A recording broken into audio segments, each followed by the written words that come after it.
te quieres ir, las puertas están abiertas. Sé que a muchos desagrada que cuestione sus certezas. Quien de mí se escandaliza o se siente defraudado por el peso de la cruz, puede irse de mi lado. Oh Señor, ¿y a quién iremos? ¿En qué está la eternidad? Solo en ti hay fecundidad, y aunque a veces no entendemos, nosotros ya lo sabemos, que tú eres nuestra heredad. Y con plena libertad queremos estar contigo, porque tú eres el camino y la vida y la verdad. Muchos me abandonarán cuando vean y se den cuenta de que exijo dejar todo. Por eso se desalientan. Quien solo espera milagros y que todo sea más fácil, estará desanimado, porque su amor es muy frágil. Acá tenemos el programa del curso. Como ustedes se dan cuenta, el curso no es pequeño, en el sentido de que no es un curso express. Y esto no es un curso de Biblia propiamente tal, sino que simplemente es una introducción general de la Biblia. Es decir, este es el conocimiento básico que debiéramos tener todos referente a lo que es la Sagrada Escritura. La primera unidad se llama prolegómenos. ¿Qué significa prolegómenos? Significa que es una introducción. O sea, es la antesala, es lo que nosotros tenemos que conocer primeramente antes de entrar de lleno a lo que es conocer la Sagrada Escritura. ¿Y qué es lo que tenemos que aprender? Bueno, que la Biblia es el libro por excelencia, por eso tiene el título del libro de los libros. Después saber y conocer que la Biblia como pretexto y también la tradición y la identidad de la Escritura antes de que obviamente fuese ya escrita, como la tenemos nosotros como libro, ¿ya? Y que entendiendo también que en nuestra iglesia es muy importante no solamente la doctrina de la fe, sino que también la tradición de la iglesia. Y a eso es lo que va a apuntar el punto número 3 de la primera unidad. Una vez conociendo esta pequeña antesala de lo que es la Escritura, la Sagrada Escritura, vamos a entrar entonces a conocer netamente lo que es la palabra de Dios. Y para ello tenemos que conocer la tierra de la Biblia, y por eso que tenemos que hablar de geografía, de arqueología y de historia de la Biblia. Para pasar a la unidad 3, que vendría a ser el texto mismo o la letra de la Biblia, porque hay que conocer el texto de la Biblia, ya como las lenguas de la Biblia, entendiendo que la Biblia tiene escritos en hebreo, ya en arameo y en griego, y también los materiales en que fue escrita, porque la Biblia no fue escrita solamente en papel o en papiro, sino que también se escribió sobre arcilla, incluso sobre un tipo de concha de mar dura que permitía que fuese transcrita como también de madera.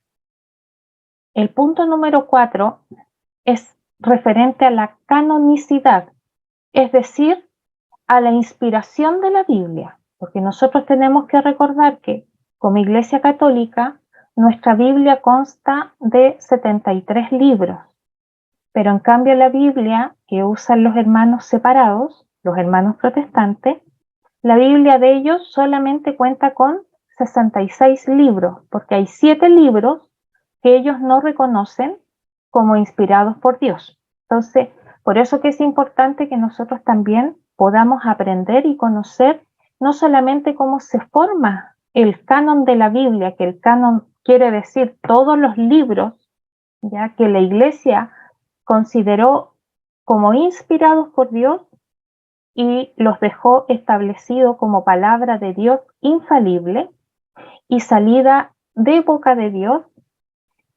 y por lo tanto, no solamente al conocer esa inspiración de los libros sagrados, sino que también vamos a conocer las versiones de las Biblias y también la diferencia entre los libros protocanónicos y deuterocanónicos. Protocanónicos significan los primeros libros que fueron reconocidos como inspirados por Dios, y deuterocanónicos se le denominan a los 7 libros que la Iglesia protestante no reconoce como inspirados por Dios en su totalidad, porque ellos aceptan que tiene algo de inspiración, pero no la totalidad, ¿ya? Y conocer también las diferencias que hay entre uno y que hay entre otro desde los 2 puntos de vista que tiene el cristianismo.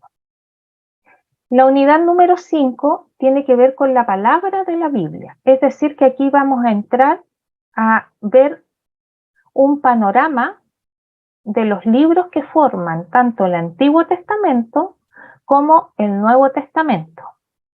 Dentro de lo que es el Antiguo Testamento vamos a ver de manera general como un panorama lo que es el Pentateuco, que Pentateuco es el nombre que reciben los primeros 5 libros de la Biblia, es decir, Génesis, Éxodo, Levítico, Números y Deuteronomio.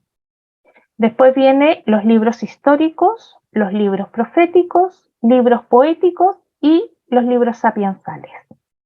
En el Nuevo Testamento nosotros tenemos los evangelios, el libro de los Hechos, las cartas paulinas, que está ahí puesto el corpus paulino, ya, las cartas católicas, que es, recordando que la palabra católica, que es un vocablo griego, significa universal, ¿ya? Y esas son cartas universales, es decir, que eran cartas que eran enviadas no a una iglesia en particular, sino que eran enviadas, digamos, a todas las iglesias que existían dentro de lo que fue el Imperio Romano, entendiendo que, por ejemplo, en el Nuevo Testamento nosotros vamos a tener cartas que son específicas. Por ejemplo, la carta a los Colosenses es una carta que fue escrita para la iglesia de Colosa.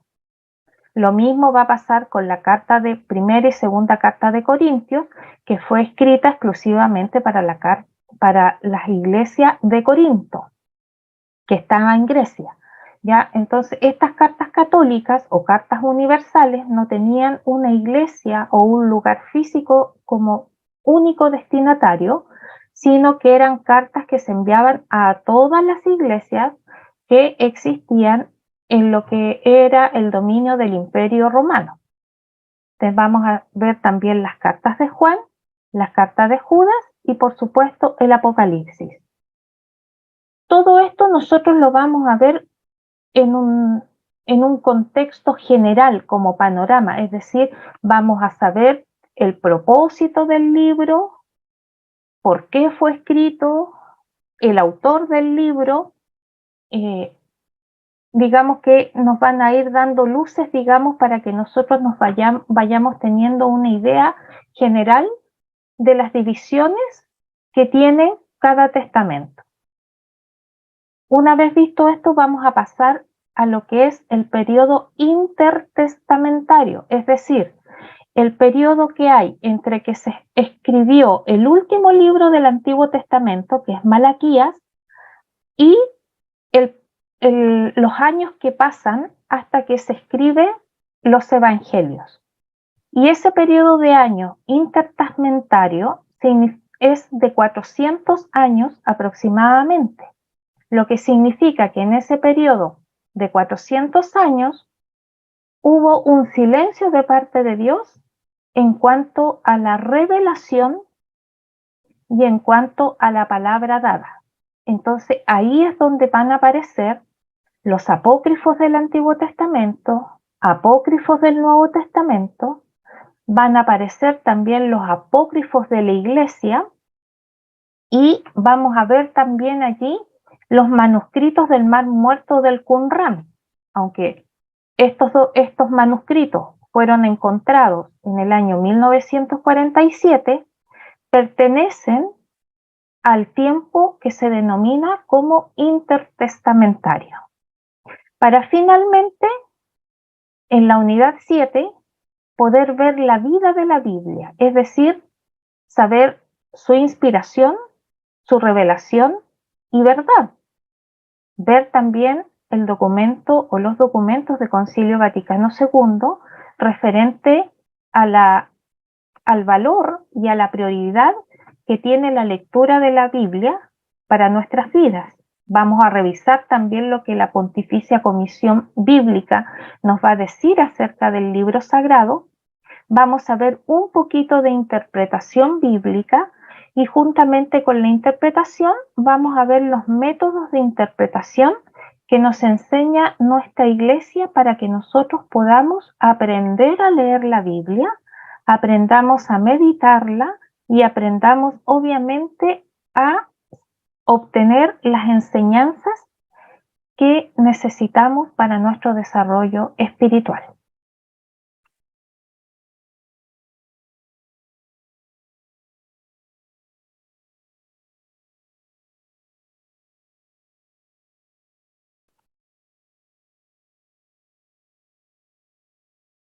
La bibliografía de este curso va a estar basada en el libro titulado Introducción a la Biblia, tomos 1 y 2, de los autores Manuel de Tulla y José Salguero, o Salguero, ya de la Biblioteca de Autores Católicos.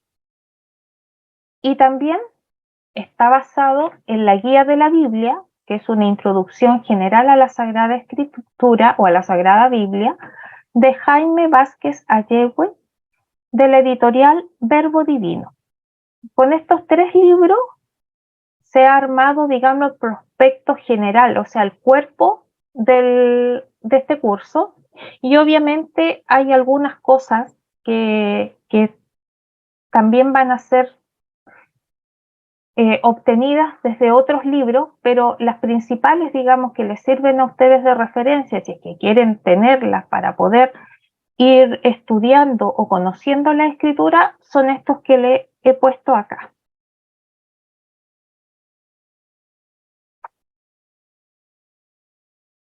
Y empezamos entonces a ver la introducción. Este curso es una introducción general de la Biblia. ¿Qué significa?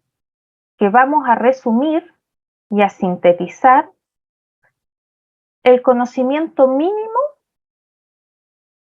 que se debe tener acerca de este libro sagrado. O sea, si alguien nunca se ha atrevido a leer la Biblia, bueno, ahora con este conocimiento que va a recibir de este curso, le va a poder permitir, ¿cierto?, acercarse a la escritura ya con seguridad y va a empezar a encontrar en él entonces las riquezas y las verdades que el Señor desea que tenga para su vida.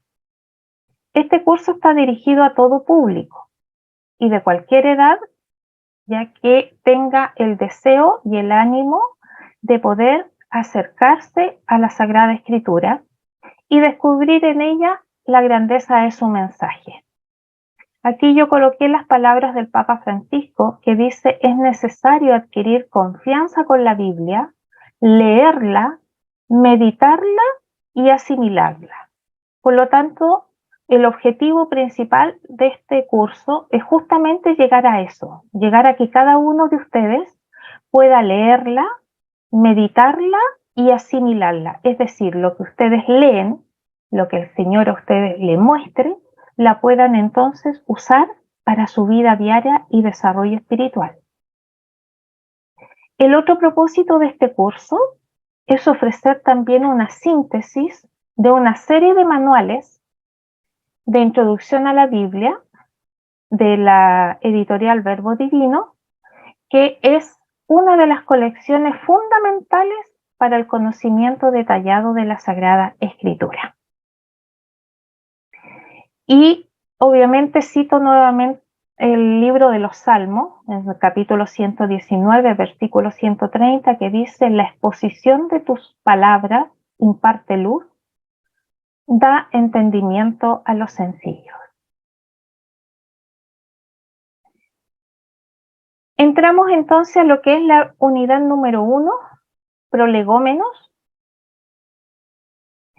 y dentro de esta unidad, tal como decía el programa, vamos a ver la Biblia, el libro de los libros, y para ellos obviamente vamos a revisar el origen, como también vamos a ver la exactitud científica. Luego veremos la Biblia como pretexto, y el tercer punto de esta primera unidad sería la tradición y la identidad de las escrituras. La Biblia es para mí el libro.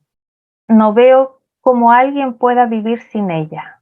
Estas fueron las palabras de nuestra poetisa Gabriela Mistral, Premio Nobel de Literatura, al referirse a este libro inmortal y este libro que viene del mismo corazón de Dios para nosotros, sus hijos, y para toda la humanidad. ¿Por qué la Biblia se le llama el libro de los libros? Bueno, primero que nada, se le llama de esta manera porque posee características que lo hacen ser el libro por sobre cualquier otro libro, y a la vez lo ha mantenido durante siglos en la cumbre de la literatura universal.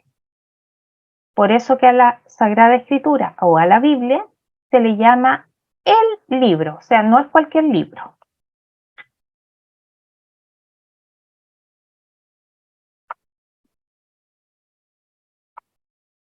Su origen.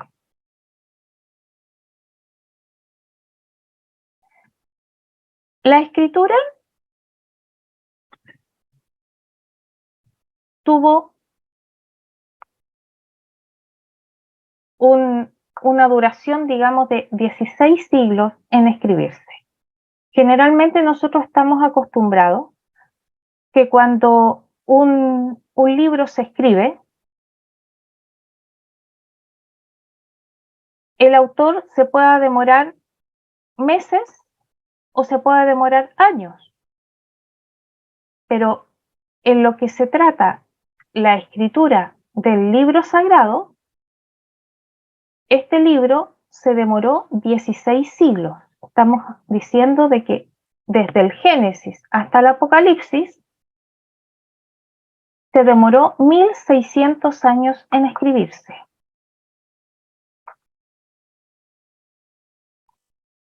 Fue escrita a lo largo de aproximadamente 60 generaciones y un poco más, entendiendo que una generación dura aproximadamente entre 70 y 80 años. Fue escrita en diferentes lugares: en el desierto, como lo escribió Moisés; en una celda, como lo escribió el profeta Jeremías; en un palacio, como escribió Daniel; en la prisión, como le escribió Pablo; durante viajes, como lo hizo Lucas; y en una isla, como lo hizo el apóstol Juan, mientras estuvo exiliado en la isla de Patmos. La Biblia tiene más de 2.390 personajes que vivieron como mínimo en 1.551 poblaciones. Se escribió bajo diferentes estados de ánimo. ¿A qué me refiero con eso? Que, por ejemplo, hay autores que escribieron desde las cumbres del gozo, como también hay otros que escribieron desde las profundidades de la tristeza y de la desesperación. Ejemplo de ello, nosotros lo vemos principalmente en el libro de los Salmos. Nosotros tenemos en el Salmo, por ejemplo, Salmo 50 o Salmo 51, que va a depender si los capítulos están divididos de acuerdo a la Vulgata, que va a ser 50, pero si están divididos los capítulos de acuerdo a otra traducción, va a ser el Salmo 51. Nosotros ahí tenemos, por ejemplo, una profunda tristeza y desesperación de el rey David, quien es el autor de aquel salmo, en el cual, cierto, él le suplica al Señor que le perdone su falta. ¿Y cuál falta es la que él había cometido? Es que estando él en el palacio, mientras todos los hombres, todos los varones del reino estaban peleando en una batalla, en una guerra, él se quedó en casa, sale a los jardines del palacio y cuando estaba en los jardines del palacio vio como una mujer en su terraza se estaba dando un baño. Y al verla, él le bajaron, digamos, las pasiones naturales y entonces manda a buscarla y se une a ella sexualmente, siendo de que esta mujer era casada con un eteo y que este hombre eteo estaba peleando en esta guerra para defender Israel. Como esta mujer queda embarazada, entonces David, para que no se supiera, digamos, este pecado de adulterio que más encima tenía consecuencia de un embarazo, entonces le dice a su general que a este hombre, eteo, lo coloquen al inicio de la batalla para que muera en el campo de batalla, así ella quede viuda. Al quedar viuda se casa David con ella, que ella va a ser Betsabé, y el primer hijo que tiene con Betsabé agonizó 7 días y el Señor se lo llevó. Y Betsabé también va a ser la madre del rey Salomón. Y también tenemos en el libro de los Salmos escritos donde están en la plenitud del gozo, de la alegría, y generalmente es donde nosotros podemos encontrar con mayor facilidad estos diversos estados de ánimo en que se han escrito los pasajes de la Escritura. También la Biblia fue escrita en diferentes épocas. En tiempos de guerra, como pasó con David, y en tiempos de paz, como pasó con Salomón. Siguiendo con el origen de la Escritura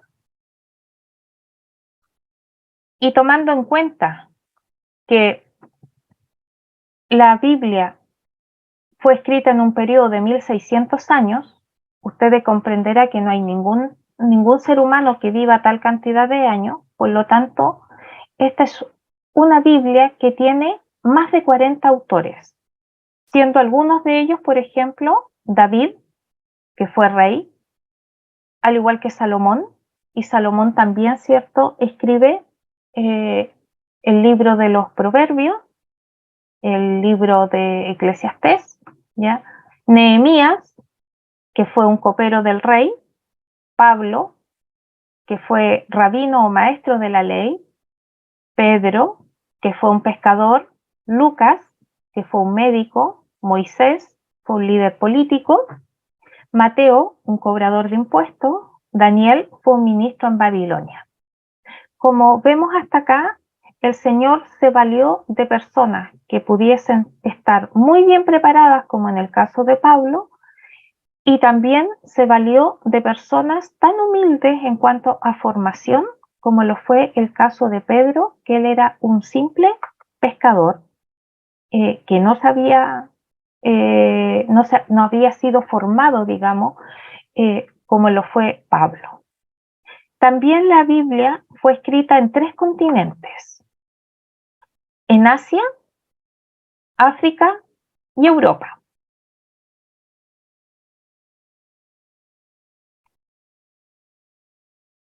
tiene alrededor de 6.000 millones de copias vendidas. Ha sido traducida a más de 2.000 idiomas, lenguajes y dialectos, entendiendo de que aún no se alcanzan todos los idiomas, lenguajes y dialectos que existen en el mundo, pero hasta aproximadamente finales de los años 80 había más de 2.000 idiomas a las cuales se había traducido las escrituras. La Biblia es el único libro que ha sido declarado Patrimonio de la Humanidad por la UNESCO. También fue escrita en 3 idiomas: en hebreo, que principalmente es el escrito del Antiguo Testamento; en arameo, que lo podemos encontrar en el Antiguo Testamento y también en el Nuevo Testamento, pero no digamos en fragmentos tan grandes. Principalmente son expresiones que hay de arameo y expresiones que hay tanto en el Antiguo como en el Nuevo Testamento. Y el griego koiné, que era el griego común, el que hablaba todo el pueblo, es el idioma en el cual se escribió el Nuevo Testamento. Una palabra en hebreo, por ejemplo, es lo que encontramos también en el libro de los Salmos, principalmente la palabra Seol o Sheol, ¿ya? Que significa el lugar de descanso, el lugar de los muertos, ¿ya? En arameo tenemos Eloí, Lema Sabactani, que es justamente las palabras que el Señor pronuncia estando en la cruz: Dios mío, ¿por qué me has desamparado? Y en el griego, la palabra Hades viene a significar lo mismo que Sheol o Seol en el Antiguo Testamento. También la escritura fue escrita en diferentes géneros literarios y diferentes estilos.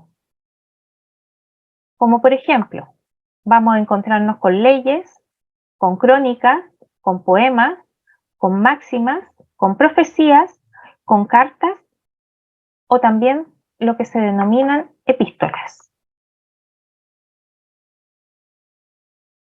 También se le llama el libro de los libros, principalmente por su asombrosa difusión.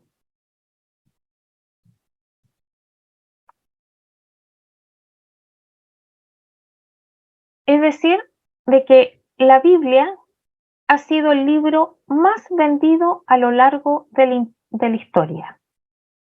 Es el único libro que se ha mantenido en primer lugar en lo que se refiere a circulación. O sea, nosotros hemos tenido por épocas, por ejemplo, el famoso libro, por ejemplo, El caballo de Troya, que hace un tiempo atrás fue muy nombrado entre los años 70, 80 y 90, pero más de eso, digamos, más de unas 3 décadas como más, es todo el auge que tuvo, digamos, la circulación de ese libro. Lo mismo va a pasar con historias o series o sagas como, por ejemplo, Harry Potter, ya que fueron de los finales de los 90 y los 2000, digamos, un buen 2010, por ejemplo, que tuvo un auge, pero luego bajó. Lo mismo va a pasar con libros, por ejemplo, como El Señor de los Anillos. Pero en cuanto a lo que se refiere a la Sagrada Escritura, es el libro que se ha mantenido no solamente por años, sino que por siglos, como primer lugar en circulación. Actualmente tiene un ambicioso proyecto de traducirla a los 3.267 dialectos restantes, es decir, que ese es el número en el cual la escritura no les ha llegado en su idioma, y el proyecto que tienen las diferentes sociedades que se encargan o imprentas o editoras que traducen las escrituras, tienen este gran proyecto de poder llegar antes de 2050 a esos 3.267 dialectos restantes, para que así todo el mundo pueda tener una Biblia en sus manos y poderla leer en su lengua vernácula, es decir, en su lengua de origen. La Biblia también es el libro que más se ha leído. Es el único del mundo que lo leen las personas de toda edad y de toda posición social. Entonces, nosotros nos encontramos que no es frecuente que un erudito, por ejemplo, se interese por una lectura infantil, ni tampoco que un niño se apasione por un tratado filosófico. Pero en cuanto a lo que es la lectura de la Biblia, este rompe todos los esquemas, porque no importa si la persona sea erudita o sea una persona con los conocimientos básicos de formación académica. La Biblia también atrae a personas sencillas como a personas intelectuales, ¿ya? Una hueste de figuras ilustres que yo coloqué aquí como Lope de Vega, Andrés Bello, Juan Pablo Duarte, Enrique Gómez Carrillo, Juan Donoso Cortés, Domingo Faustino Sarmiento, Miguel Unamuno, ¿ya? Por mencionar algunos, ellos han encontrado en las páginas de la Escritura una fuente de inspiración y también de sabiduría. Esto también ha permitido que la Biblia, con sus diferentes traducciones a los idiomas, ya a las lenguas y a los dialectos, ha llegado a casi todos los países de la Tierra y obviamente no podía estar ausente de los logros científicos de este siglo, porque fíjense que la Sagrada Escritura fue el primer libro que fue llevado al espacio ya en un microfilm por los astronautas y que fue leída desde aquel lugar, es decir, que desde la misma luna, del mismo espacio, entonces la Biblia fue leída cuando comenzó estos viajes espaciales. También se le llama a la escritura el libro de los libros porque justamente mantiene su actualidad. Es decir, que pese a los años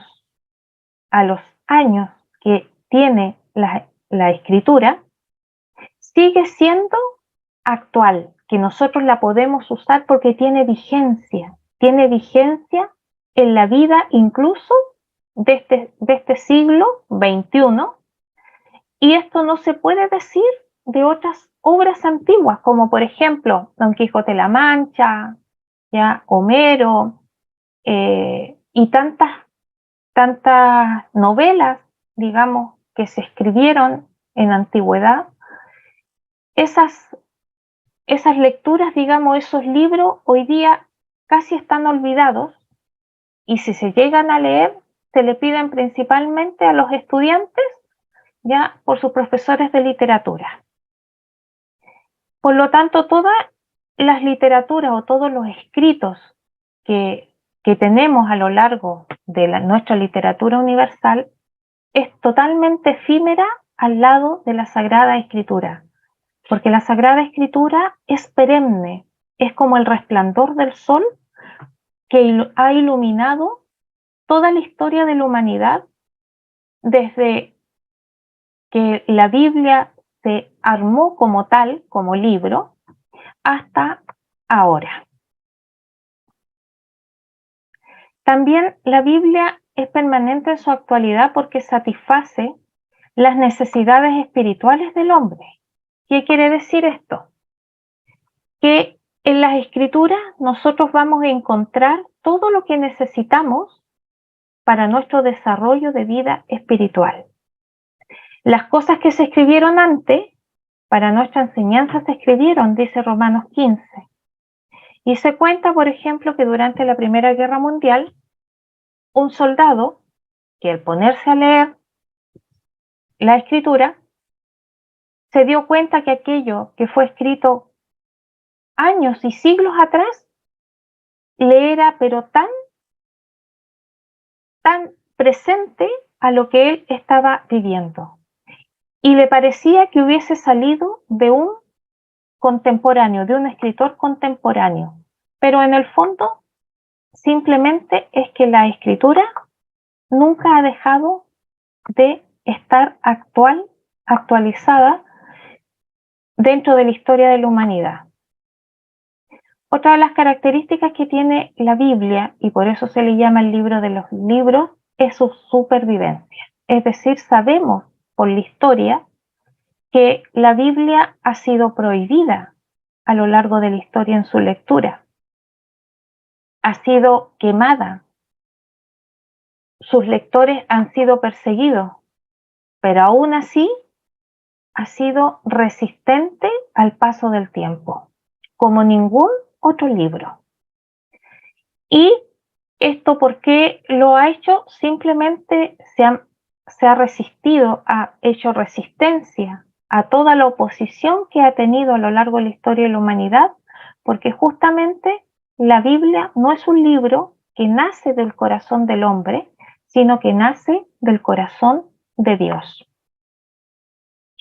Y el primer perseguidor de la escritura, que se tiene registro, fue Joacim. Joacim fue el rey de Judá.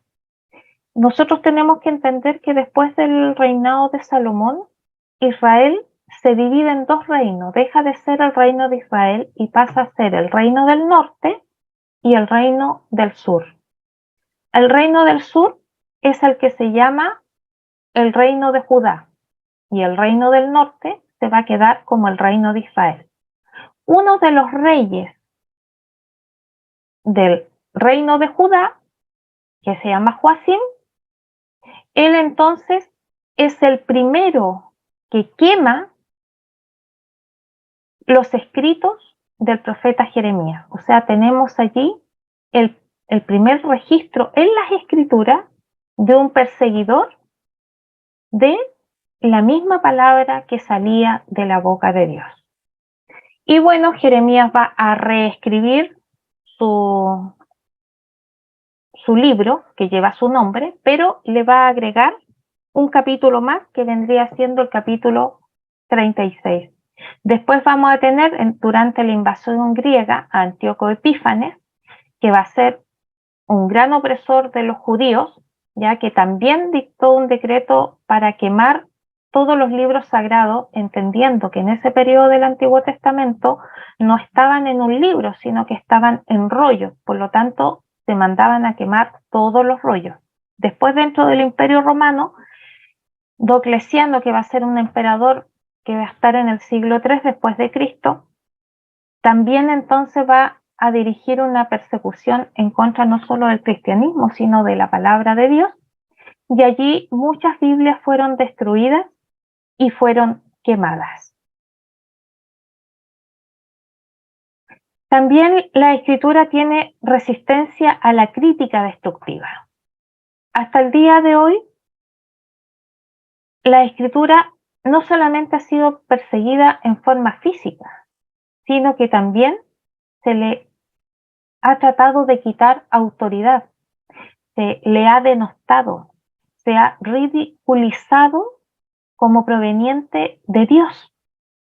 Y no solamente de parte de personas ateas, de personas gnósticas, de una época en particular, sino que estamos viendo que a lo largo de todos estos siglos, que ya nosotros llamamos 21 siglos, pero entendiendo que las escrituras va a aparecer como libro, como hoy día lo conocemos como Biblia, cuando cierto San Jerónimo va a traducir la Biblia a la Vulgata en latín, y con ella se va a masificar, porque antiguamente las Biblias solamente las estaban en los monasterios, ¿ya? Y obviamente en las iglesias, pero con San Jerónimo y su trabajo de traducción, donde él desarrolla la Biblia en latín, y que es conocida como la Vulgata, entonces de allí recién aparece el libro físico, digamos, que va a poder tener no solamente dentro de los monasterios y de las iglesias, sino que principalmente también de las personas más adineradas, porque hay que entender que en ese tiempo se copiaban todos los libros de la escritura, por lo tanto no era barata tenerla, ¿ya? Y obviamente en nombre de esta libertad de pensamiento, de ciencia y erudición, siempre la escritura ha sido atacada diciendo de que solamente son mitos, que está llena de errores, que se contradice, que hoy día, por ejemplo, estimula el patriarcado con esta famosa ideología de género que tenemos, pero aún así, fíjense que los mismos descubrimientos científicos van a ser los que van a vindicar la escritura como realmente un libro superior sobre cualquier otro que se haya escrito hasta ahora. Bien, entonces se podría aplicar a todos los enemigos de la Biblia el consejo que Gamaliel le dio a San Pablo y que dice: apartaos de este libro y dejadlo, porque si esta obra es de los hombres, se va a desvanecer, mas si es de Dios, no la podréis destruir, no seáis tal vez hallados luchando contra Dios. Una vez teniendo a grandes rasgos y de manera bien general por qué a la Biblia se le llama el libro de los libros, entonces vamos a pasar también al punto de su objetiva franqueza. Es muy propio de nuestra naturaleza humana siempre ocultar aquellas cosas que nos dejan a nosotros, en buen chileno, mal parados. Es decir, donde mostramos nuestros defectos, donde mostramos nuestros vicios, nuestras debilidades.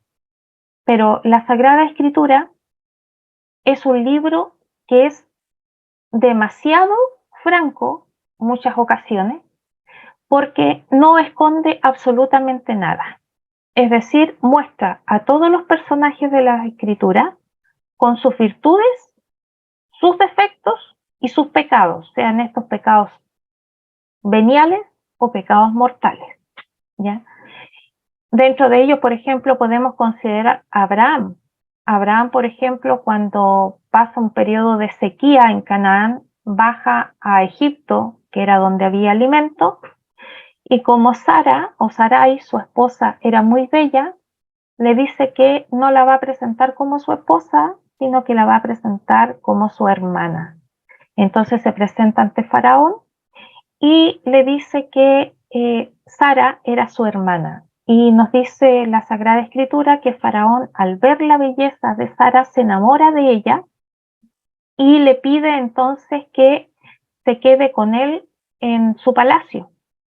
De hecho, este Faraón quería acostarse con Sara, pero al momento de que se fue a acostar al lado de ella, él tiene una revelación en sueño, unas pesadillas, se enferma y entonces manda a llamar a Abraham y Abraham ahí tiene que reconocer de que él ha mentido, que ha pecado y obviamente Faraón se enoja y lo echa del reino. Anteriormente mencioné el pecado de David con Betsabé. También tenemos, por ejemplo, la falta de Salomón, de que él tuvo 300 esposas y 700 concubinas. Y entonces la Escritura no esconde lo malo, porque el profeta Isaías nos dice de que lo malo es malo y lo bueno es bueno. Por lo tanto, en la palabra de Dios, y siendo la Sagrada Escritura la palabra que nace en Dios y es palabra de Dios, Él no puede actuar de otra manera. Por lo tanto, Él no esconde absolutamente nada, pero no deja, eso no significa, perdón, que estos ejemplos y malos ejemplos, porque hay buenos y malos ejemplos, a nosotros nos van a servir para respaldar nuestra mala conducta o nuestro deseo de vivir, por ejemplo, en pecado mortal delante de Dios. Al contrario, sino que el Señor ha dejado estos ejemplos para que nosotros veamos cómo no solamente la misericordia de Dios actúa, sino que también su justicia en cuanto a las faltas que podamos cometer.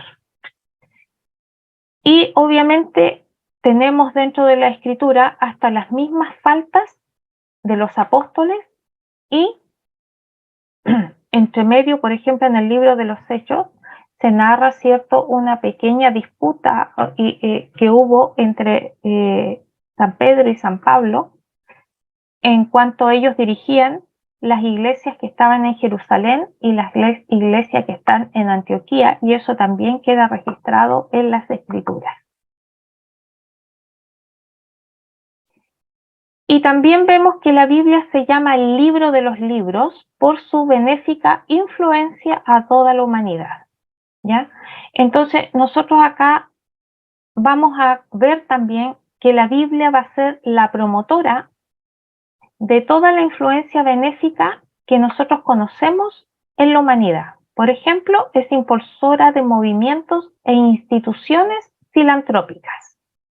Porque cuando por ejemplo, a través de la Escritura, con el conocimiento de la Escritura, sabiendo de que todo ser humano fue creado a imagen y semejanza de Dios, entonces desde ese punto de vista es que se comienza la lucha de abolir la esclavitud, porque todos los seres humanos, independientes del color, de su raza, de su origen, ¿ya?, es imagen y semejanza de Dios, por lo tanto no puede ser tratado menos que un ser humano, porque aunque sea muy distinto de una persona blanca, ¿ya?, sigue siendo imagen y semejanza de Dios.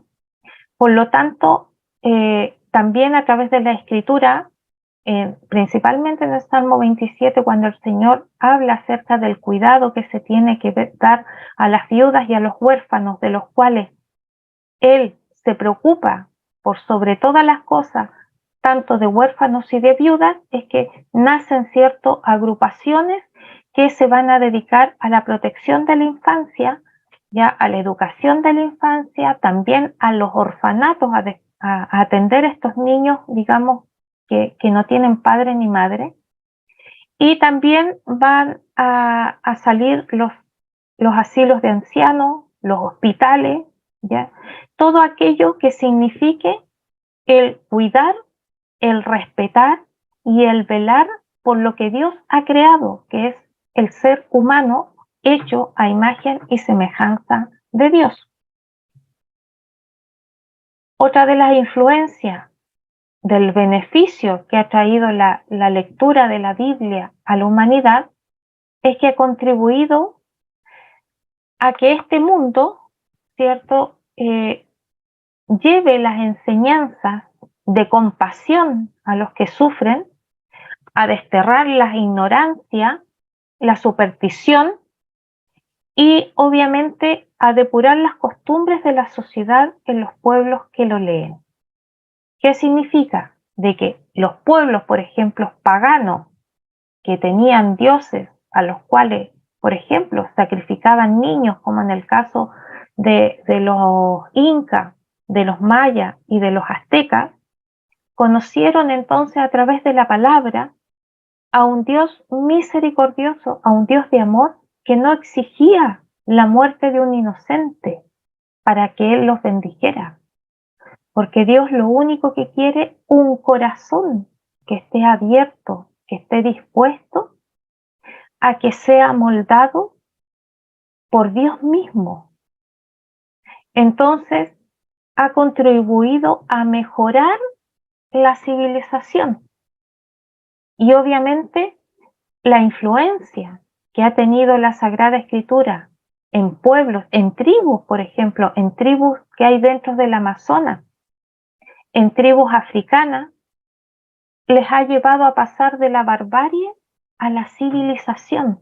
Es decir, dejaron de ser personas que dañaban al otro, al prójimo, que lo destruían, para convertirse en personas que respetan al prójimo, que incluso aman al prójimo y cuidan al prójimo.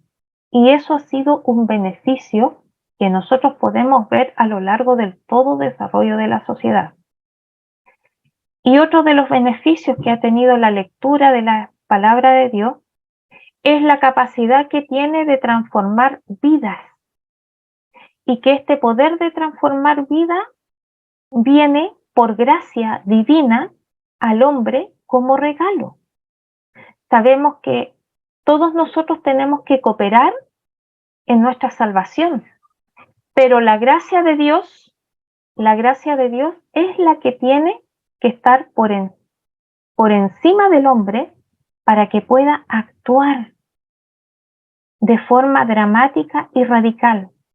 Tenemos el claro ejemplo, por ejemplo, del asesino Saulo de Tarso, quien llegó después a ser el apóstol Pablo, que él, siendo perseguidor de los cristianos, que los encarcelaba y los mandaba a matar, cuando el Señor se le presenta mientras él iba camino a Damasco, entonces el conocimiento que adquiere Saulo de Tarso de este Dios que él perseguía, lo lleva entonces a una conversión y a una transformación de vida, donde él deja de ser el perseguidor y se transforma entonces en un predicador y en un evangelizador que va a llevar a las personas a los pies de Jesucristo, a quien antes él perseguía.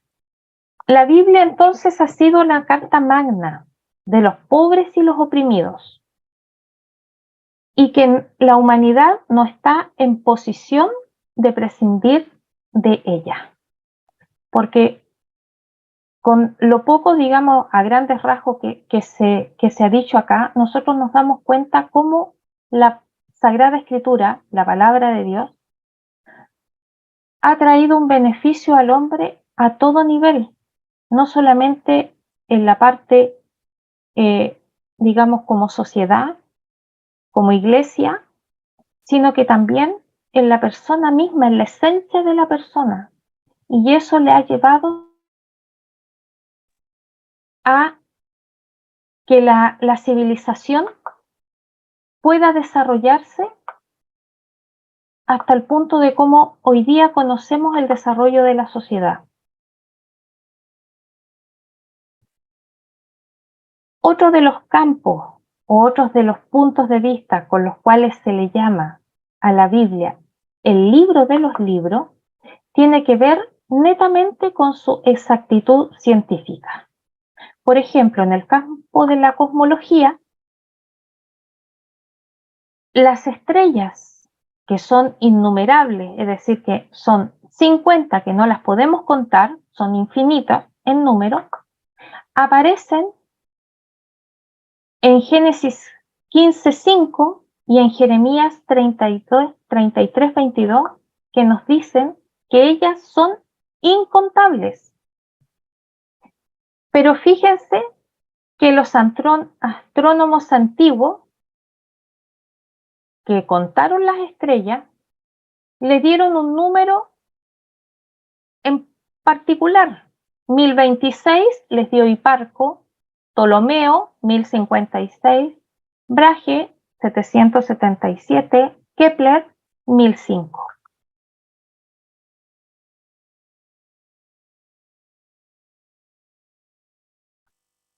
Siendo que el famoso astrónomo de apellido Sagan ha estimado que las estrellas aproximadamente son 25 billones.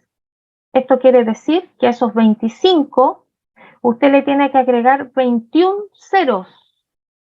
Y esto es lo que hoy día se sabe de la cantidad de estrellas que hay gracias a estos telescopios con alta tecnología.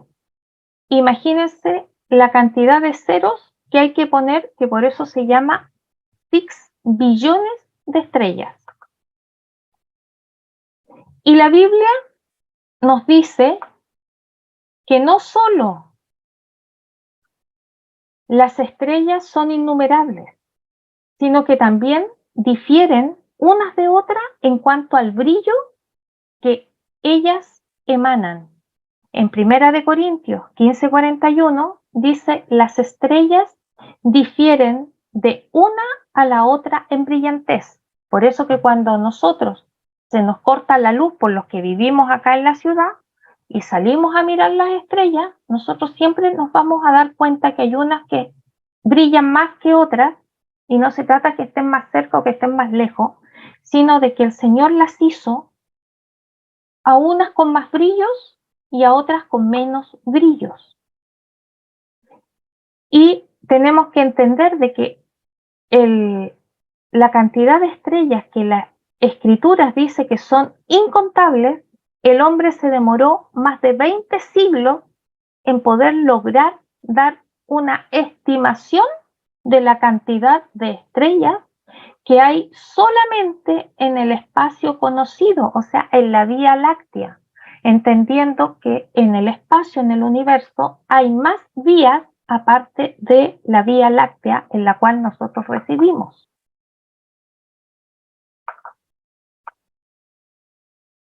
También en el campo de la cosmología, la escritura va a ser la primera que va a declarar que al norte del espacio, ya del espacio sideral, hay un vacío. ¿Y quién nos va a decir esto? Va a decir Job en su libro, que dice, él, refiriéndose a Dios, extiende el septentrión, que es el nombre que se le da al punto cardinal norte, entendiendo que son 4 los puntos cardinales, sobre el vacío. Es decir, él, Dios, extiende al norte sobre el vacío y sobre la nada suspende la tierra. Pero los astrónomos han descubierto que realmente existe un gran vacío, pero lo vinieron a descubrir recién en el siglo XX. Entonces nosotros nos preguntamos, ¿quién le enseñó a Job esta verdad cosmológica que él la dejó plasmada en el capítulo 26? Y la respuesta no puede ser otra, ¿cierto?, que la infinita sabiduría de Dios, quien fue quien se la reveló. Lo mismo va a pasar con el movimiento de los planetas. Nosotros sabemos, ¿cierto?, que los planetas giran alrededor del Sol, y este movimiento de los planetas fue propuesto por primera vez por Nicolás Copérnico. Tenemos que entender que antes de 1543 se pensaba de que era el Sol el que giraba alrededor de los planetas. Pero Nicolás Copérnico presentó en el año 1543 esta propuesta de que no es el Sol el que gira alrededor de los planetas, sino que son los planetas los que giran alrededor del Sol.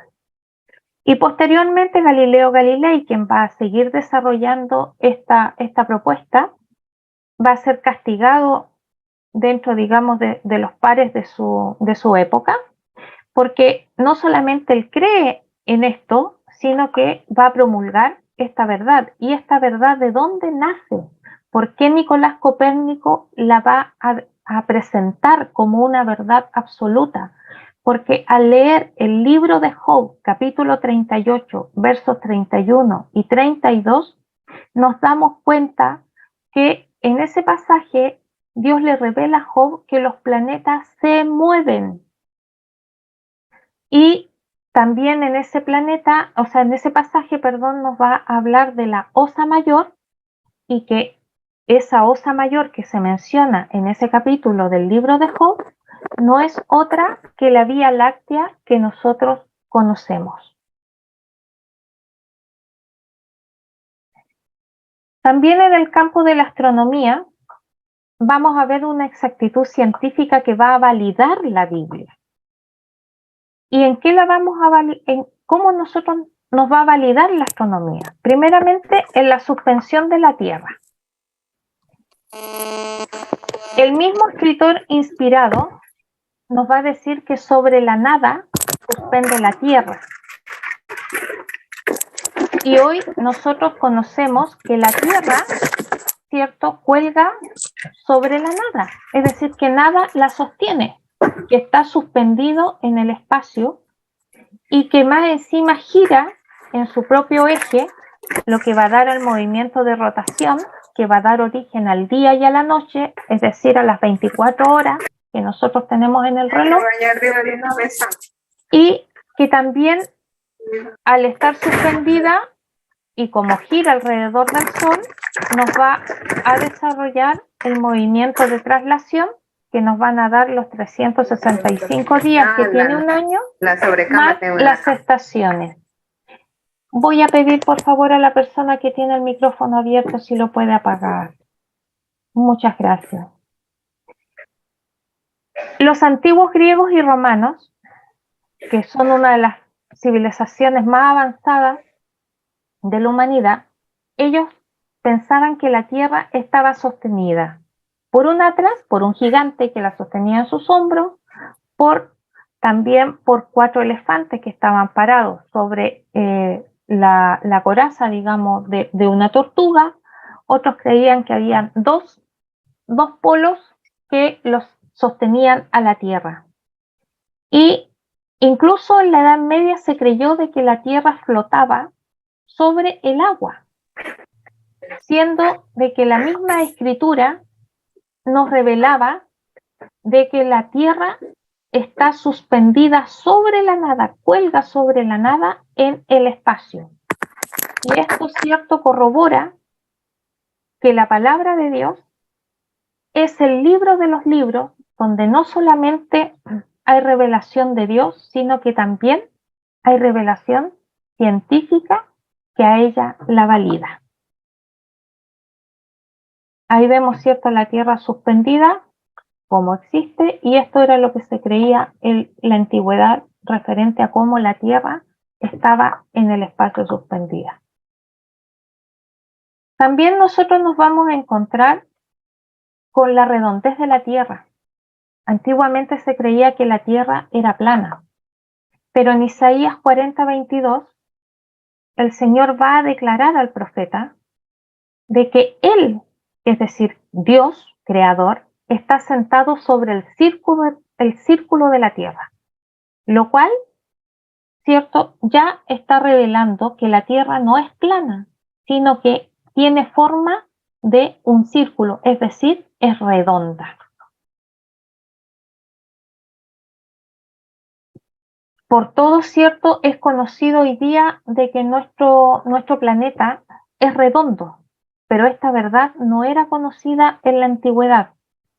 Proverbios 8:27 también nos va a hablar acerca del círculo de la Tierra, es decir, la redondez que tiene el planeta y que obviamente echa por tierra el que la Tierra sea plana. Incluso hoy día nuevamente está saliendo, digamos, a voz populi la teoría de que la Tierra es plana, pero la misma escritura, que es palabra de Dios, corrobora y afirma de que la Tierra no es redonda, no es plana, sino que es redonda.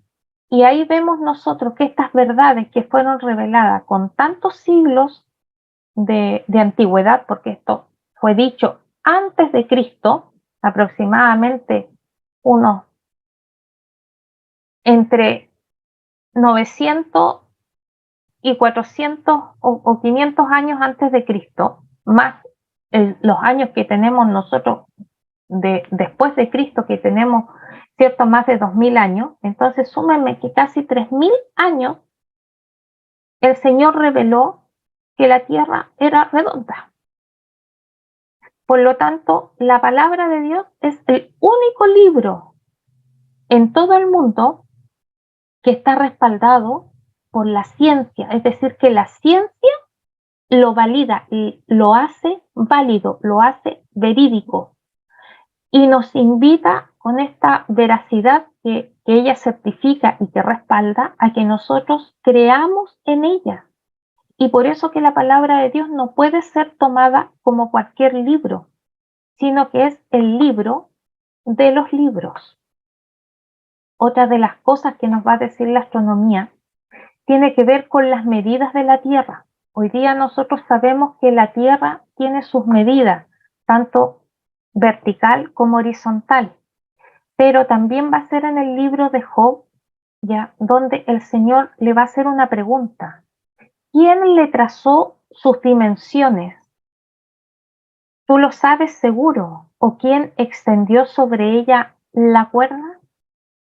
Y ahí justamente en esa cita, Dios estaba hablando con Job referente a lo que era la Tierra en sí como planeta. Por lo tanto, va a ser en el libro de Job donde nosotros vamos a tener principalmente la mayor cantidad de evidencia científica de que la Tierra ha sido creada por un ser superior, que es Dios, ¿cierto? Que la hizo perfecta y que no se le ha escapado absolutamente nada. Y en los últimos años, ya este conocimiento, ¿cierto?, científico acerca de las medidas que tiene el planeta, van a ser declaraciones de 3 científicos que yo por el tiempo no las voy a recitar porque son bastante largas, pero sí se las voy a dar en el PDF, ya que ellos entonces van a declarar con lo que es sí las revistas de donde o los libros de donde fueron sacadas, donde ellos van a declarar entonces como científicos estas medidas que tiene la Tierra y que justamente ellos lo vinieron a descubrir ahora cuando en el libro de Job aparecen, como les decía, casi con 1000 años de anterioridad a lo que el nacimiento de nuestro Señor Jesucristo. Entendiendo de que el libro de Job es el primer libro que fue escrito del Antiguo Testamento, ¿ya? Y más encima, no solamente está la Tierra, sino que está su satélite natural, la Luna, y obviamente todos los planetas que tiene la Vía Láctea, ¿ya? También la evidencia científica que nos habla, por ejemplo, del ciclo del agua, que sabemos que en el ciclo del agua nosotros vamos a tener los estados del agua, que es sólido, líquido y gaseoso. También esto ya el Señor lo había dicho. Por ejemplo, en Eclesiastés 1:7 dice, los ríos todos van al mar y el mar no se llena. Al lugar de donde los ríos vinieron, allí vuelven para correr de nuevo. Y en el libro del profeta Amós va a decir, él llama a las aguas del mar y sobre la faz de la tierra las derrama. Es decir, aquí está hablando el Señor de un proceso, ¿cierto?, de vaporización, de condensación y de precipitación que forman parte del ciclo del agua, que justamente va a dar este respaldo científico a la escritura y que va a evidenciar que es el libro de los libros. También la Biblia habla acerca de los senderos del mar. Matthew Fontaine es el más grande de los oceanógrafos de la antigüedad y en una ocasión cuando él estaba enfermo, oyó que su hijo leía un pasaje que estaba en el libro de los Salmos y que decía, las aves del cielo y los peces del mar y cuanto surca las sendas del agua. Entonces él dijo, si la Biblia dice que hay senderos en el mar, yo los encontraré. Hay versiones que traducen sendas del mar como sendas del agua. Y es así que este hombre trabajó durante todo el resto de su vida y encontró todos estos que son los senderos del mar. Por lo tanto, nuevamente la Biblia viene siendo la primera que va a hablar de una evidencia científica en la cual el ser humano se va a demorar, en este caso de este oceanógrafo que vivió en el siglo XIX, 19 siglos para él hacer llegar a la humanidad y dar a conocer estos senderos del mar, pero de los cuales la Biblia ya los había mencionado y los había dado a conocer con más de 2000 años de anterioridad. Ya Igualmente nosotros vamos a ver en el campo de la física también la famosa ley de la conservación de la materia, que también esto ya fue dicho en la palabra. Por ejemplo, así los cielos y la tierra fueron completados en todo su vasto conjunto. Esto quiere decir que la tierra fue hecha, ¿ya?, en un todo, en un tiempo, ¿ya?, no en millones de tiempos, como habla la teoría de la evolución, sino de que fue todo hecho en conjunto.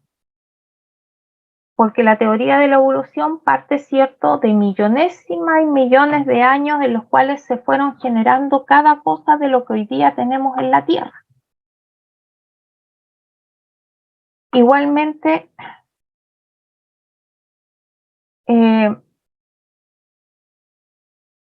vamos a tener, cierto, lo que va a decir Moisés, que dice: fueron pues acabados el cielo y la tierra con todo el ornato de ellos. El día séptimo terminó Dios la obra que había de hacer.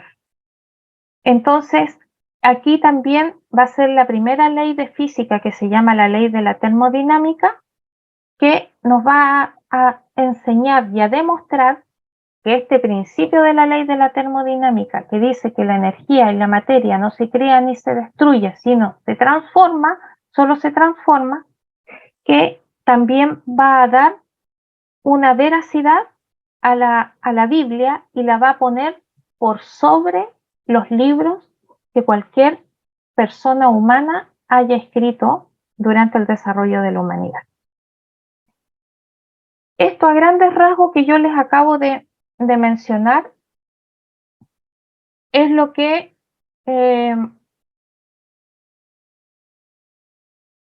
se llama parte de los prelegómenos, que aunque aquí se vio de manera muy general, es justamente son las bases y las fuentes por las cuales nosotros podemos defender de que la Escritura es palabra de Dios viva, donde no solamente nosotros tenemos evidencias internas que demuestran que ella es palabra de Dios y que es superior a cualquier otro libro, como también las evidencias externas, como les mostré, de la cosmología, de la astronomía, ya de la física.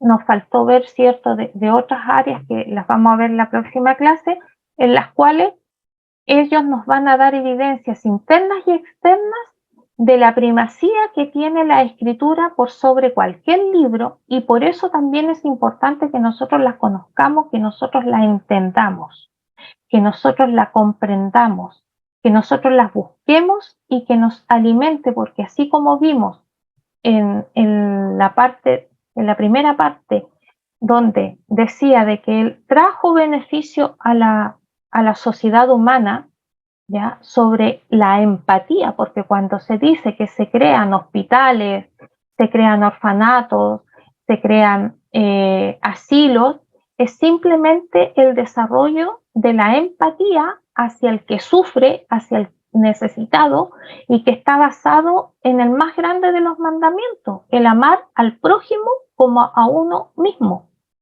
El hecho de crear escuelas, el hecho de crear trabajos, de crear universidades, juntamente es lo que beneficia y ha beneficiado el desarrollo de la humanidad, pero todo eso nace en la palabra de Dios.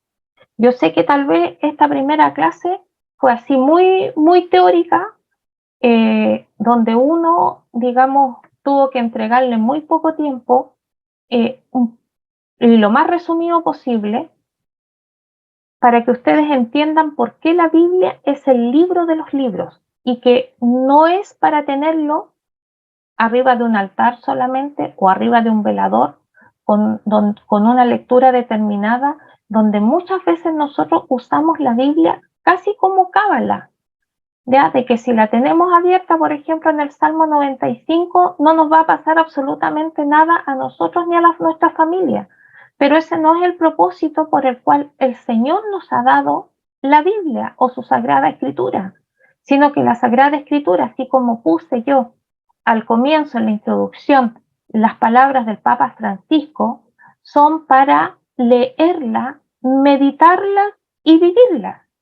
Pero justamente para poder llegar a ese punto, nosotros tenemos que conocer de dónde viene, por qué es importante, por qué es superior, por qué el llamado de Dios y de la Santa Iglesia Católica a conocer la Biblia está y es lo que nos mueve, digamos, para que nosotros nos formemos y así desarrollemos todas las capacidades y todas las gracias que nos ha sido dada por medio de su Santo Espíritu y a través de los sacramentos, para que nosotros entonces podamos vivir esta vida de fe a la que somos llamados.